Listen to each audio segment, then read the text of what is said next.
Nara terbangun karena sinar matahari menembus jendela kamarnya, yang entah sejak kapan terbuka. Sejenak, ia hanya menatap langit-langit kamarnya.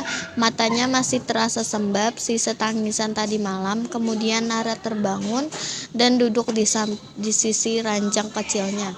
Gadis itu memandang sekeliling kamar dan tiba-tiba suara pecahan kaca terdengar dari luar. Nara menutup kedua telinganya kuat-kuat, enggak mendengar apapun. Setetes bening air mata bergulir di pipi. Wajahnya dibenamkan dalam kedua telapak tangan yang lemah.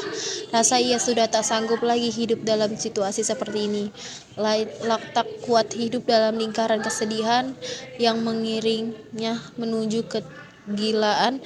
Nara berjalan perlahan keluar rumah.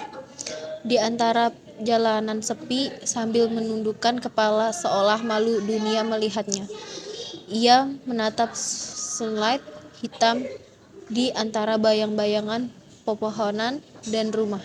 Nara berhenti melangkah saat seseorang menghalangi kebayangannya.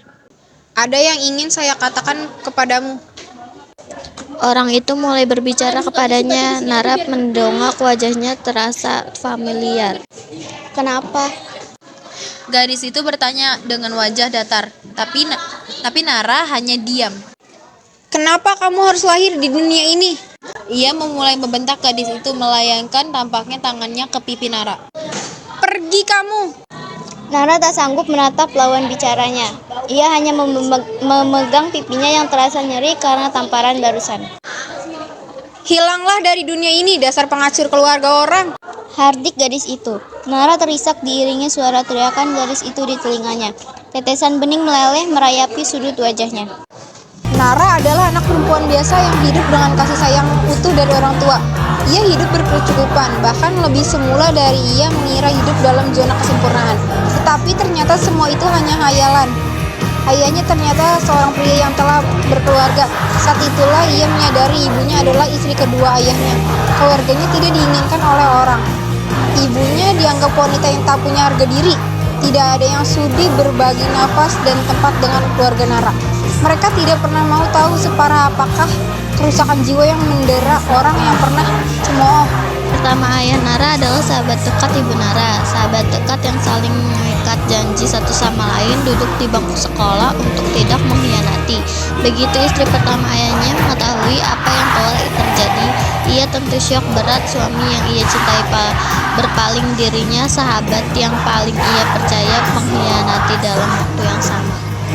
Nina, anak istri pertama ayahnya pun tak percaya. Ia nyaris pingsan saat ayahnya mengungkapkan hal itu sendiri.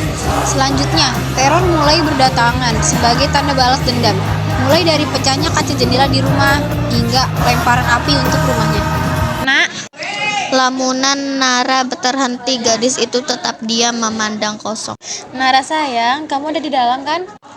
panggilan itu tak membuat Nara beranjak dari posisi yang nyaman bagi dirinya. Kemudian kutukan demi kutukan tak bernada mulai terdengar dari balik pintu. Nara, buka pintunya sayang, ibu mau bicara mengenai pindahan kita. Memang keluarganya berencana untuk pindah ke wilayah yang cukup jauh untuk mengubur kelamnya masa lalu dan melanjutkan hidup. Tapi baginya pindah rumah hanyalah bentuk pelarian diri. Raganya takkan teraniaya lagi, namun jiwa dan pikirannya telah menyatu dengan frustasi berkepanjangan yang diderita Nara selama ini.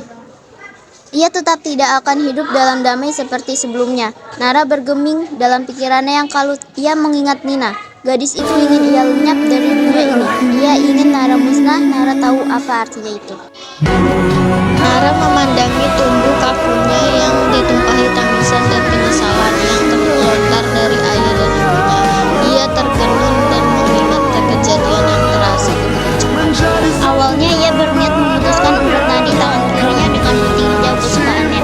Awalnya ia tidak mau melihat orang tuanya menangis hebat sambil memeluknya. Awalnya ia ingin merasakan rasa sakit yang menderita jiwanya lebih lama lagi. Namun saat ia menutup mata dan menguatkan diri atas segala risiko perbuatannya, seberkas cahaya putih menyinari dirinya. Sesaat ia pikir cahaya itu hanya datang dari luapan fantasinya ketika ia ia sudah berhasil mati. Kemudian Nara tahu kematiannya akan membawa segala keadaan perubahan menjadi baik. Inilah yang diinginkan semua orang. Nara tersenyum sedikit pun.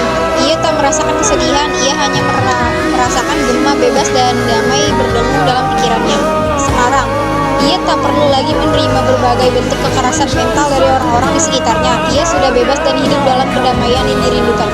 Nara menutup pintu matanya, merasa keseluruhan sensasi dan kenikmatannya damai dan mengalir.